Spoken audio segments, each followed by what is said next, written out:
This is JT, welcome to Bodyweight Strength.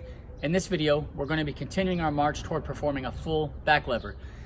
Now in this particular movement that I'm going to demonstrate for you, the thing that you're going to be working on primarily is going to be establishing some straight arm strength and working on shoulder flexion.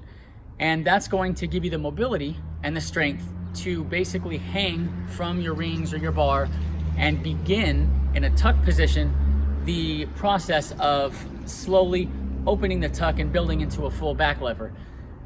The thing to remember about a back lever is it requires a great deal of anterior and posterior core strength. So before you think, okay, cool, I'm gonna jump up and start working on my back lever, you wanna make sure that you've put in some serious time into strengthening the core, which I covered in earlier videos and both the front and back lever progression trees. So make sure that you're addressing those, and when you start working on your back lever, make sure you continue to address those, because like I mentioned, it's going to require posterior, anterior core strength. And in reality, this is a movement that requires total body tension and strength from head to toe, which is why in the 8 primary movements and even in getting beyond the 8 primary movements, all those things are important because all of those muscles in a kinetic chain are connected, and all of them have to work together when you're performing front lever. All of them have to work together when you're performing back lever.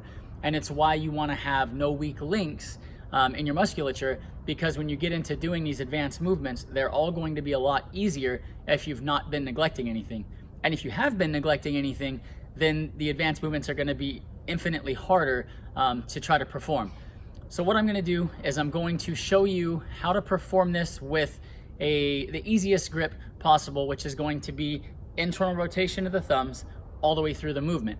Once you get it down with internal rotation, you can externally rotate, okay? And when you externally rotate, it's going to apply maximal tension on the forearms, on the biceps, and basically everything that's connected to that bicep tendon is going to be under maximal tension. And when you look at gymnasts, that's the way that they perform the movement.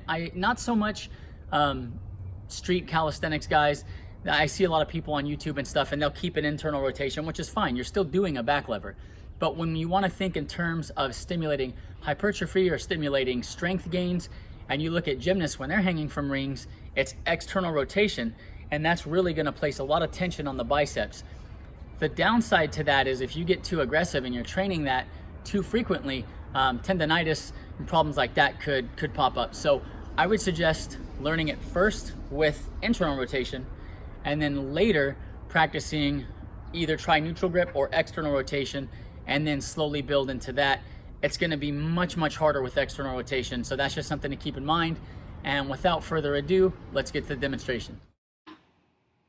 As you practice all of these, what you want to do is protract the shoulders, so push the shoulders down forward toward the ground, and then what you'll find initially, you may lack the shoulder flexion to perform to get your abdomen and chest parallel to the ground.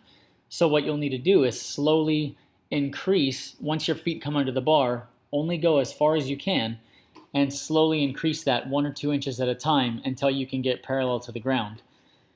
You'll see in this second progression, what I'm doing is keeping my femur, my quads, the upper part of my leg, perpendicular to the ground with shins and chest and abdomen parallel to the ground. So that will be the first step in opening up that tuck. From there, what you would do is you would open the tuck a little bit further while keeping the knees bent. So this is going to get you from the tuck back lever to a straddle back lever. This will be the step in between the two. So as I come underneath of the bar, I straddle, open the legs, keep the knees bent. And so this is going to allow you to push the knees further away from the body and start to open up further. While keeping the knees bent is going to keep the calves and the feet closer to the center of gravity, making it a little bit easier than this straddle lever that you're going to see. In the straddle lever, as you open up, you'll see my feet are about to come underneath the bar. I would open up here and point your toes, extend the legs, and then as you come down, you'll need to maintain tension in the glutes, tension in the quads, the calves. Keep the shoulders protracted, and that should help you maintain that back straddle lever.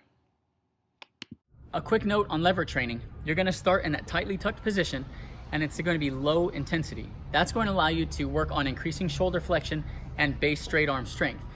As you start to open that tuck and elongate the body, every inch is an increase in tension, is an increase in intensity.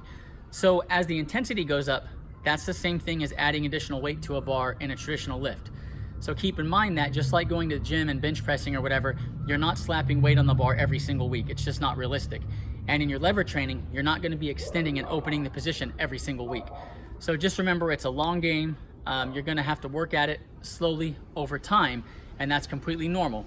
But as you make progress and as you open up that tuck, that's just like piling more weight on the bar. So that's how you can tell if you're progressively overloading. Either you're holding the same position longer or you're able to open up farther. So it's either more time under tension in your hold, or it's pushing the body out farther and elongating in your hold. And that's how you'll be able to monitor if you're making progress or not. If you have questions regarding a back lever, ask below. I'll get back to you as soon as I can. And if you haven't subscribed yet, click subscribe and then click the notification bell. That way you're notified anytime I put out a new video. Thank you for supporting Bodyweight Strength.